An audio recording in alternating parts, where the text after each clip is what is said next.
Berikut ini cara screenshot di HP Samsung. Nah, untuk cara screenshot di HP Samsung ada berbagai macam cara ya, teman-teman ya. Nah, untuk cara yang pertama, teman-teman bisa menekan tombol power dan tombol volume ke bawah atau tombol volume down. Nah, kalian tekan secara bersamaan, maka akan mengambil screenshot ya. Jadi, kalian tinggal tekan tombol power ditambah tombol untuk mengecilkan volume. Kalian harus menekannya secara bersamaan.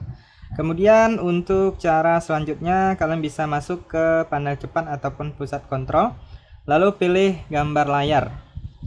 Nah, maka teman-teman juga bisa melakukan screenshot. Kemudian untuk cara yang ketiga, kalian masuk ke pengaturan. Lalu setelah masuk di bagian pengaturan, kalian gulir ke bawah, kalian cari di bagian fitur lanjutan. Lalu di sini pilih gerakan dan gestur, lalu gulir ke bawah. Nah, ini usap telapak tangan untuk mengambil, yang ini kalian aktifkan. Jadi kalian bisa mengusap telapak tangan kalian untuk mengambil screenshot. Biasanya untuk HP Android lainnya itu bisa menggunakan 3 jari ya, teman-teman ya. Tetapi di HP Samsung itu tidak bisa. Jadi kalian bisa mengusapnya seperti ini. Nah, kalian buat telapak tangan kalian seperti ini. Jadi kalian tinggal usapkan bagian jarinya, permukaan jari ya. Nah, seperti ini. Nah, maka akan mengambil screenshot. Nah, seperti itu ya, teman-teman ya. Nah, sekarang kita lanjut untuk cara screenshot selanjutnya. Bisa juga menggunakan yang namanya panel edge. Nah, panel edge itu seperti ini. Nah, kalian bisa cari di sini yang namanya gambar layar. Nah, ini dia, ambil gambar layar. Kemudian bisa juga di sini kalian cek, biasanya ada mengambil screenshot dalam bentuk persegi panjang ataupun oval ya. Nah, ini persegi panjang, kalian klik. Nah, jadi teman-teman bisa menyesuaikan untuk daerah yang ingin kalian screenshot saja. Nah, seperti ini, lalu klik selesai. Lalu silahkan diunduh. Maka akan tersimpan di galeri HP kita ya, teman-teman ya. Nah, ini dia hasilnya. Nah, untuk panel edge atau panel edge ini harus kalian aktifkan terlebih dahulu. Kalian masuk ke pengaturan. Lalu selanjutnya setelah kalian masuk ke pengaturan. Nah, untuk panel edge atau panel edge ini harus kalian aktifkan terlebih dahulu ya, teman-teman ya. Nah, jadi kalian masuk ke pengaturan. Kemudian selanjutnya kalian gulir ke bawah. Kalian klik di bagian tampilan. Nah, ini dia, kalian klik. Selanjutnya di sini kalian gulir ke bawah lagi, kemudian pilih di bagian panel edge. Nah, di sini apabila belum diaktifkan, teman-teman silahkan aktifkan terlebih dahulu. Nah, kalian aktifkan baru akan muncul di sini ya, teman-teman ya. Nah, kemudian di bagian bawah ada settingan, kalian masuk ke panel. Nah, biasanya saya akan menambahkan yang ini 3, aplikasi, pilih cerdas dan tugas ya.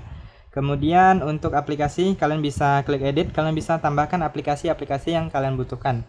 Nah, seperti ini kalian tinggal tambahkan aja di sini ya, tinggal pilih, nanti dia akan bertambah. Kalau mau dikurangi tinggal pilih aja di sampingnya.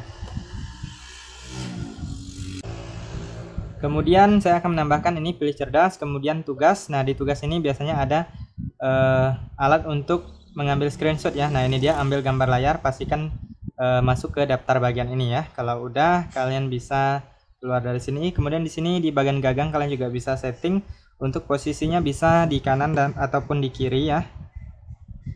Nah, kemudian bisa mengunci posisi gagang, kemudian warna juga bisa kalian ubah. Kemudian ada transparansi, ukuran dan lebar. Nah, ini kalian bisa setting semua ya. Nah, kemudian kalau sudah setting, kalian bisa menggunakan yang namanya panel edge ini. Nah, seperti itu. Sekarang kita lanjut untuk cara selanjutnya, yaitu menggunakan menu asisten atau menu aksesibilitas. Nah, di bagian ini ada menu asisten atau menu aksesibilitas yang sudah saya aktifkan. Jadi kita bisa mengambil screenshot dari sini ya. Nah, untuk menu asisten ini harus kalian aktifkan terlebih dahulu. Kalian masuk aja ke pengaturan. Lalu selanjutnya di sini setelah kalian masuk ke pengaturan, teman-teman silahkan gulir ke bawah, pilih aksesibilitas. Lalu di sini pilih interaksi dan kecekatan. Kemudian di sini menu asisten kalian klik. Kalau belum aktif silahkan diaktifkan. Nah, kalau non aktif seperti ini kalian aktifkan. Lalu klik izinkan.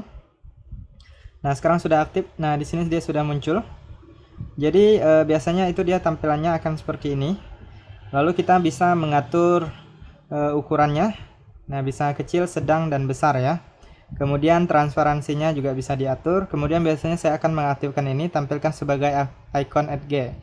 Nah, jadi dia agak tersembunyi di samping ya teman-teman ya. Nah, jadi kalau sudah aktif teman-teman bisa menggunakannya.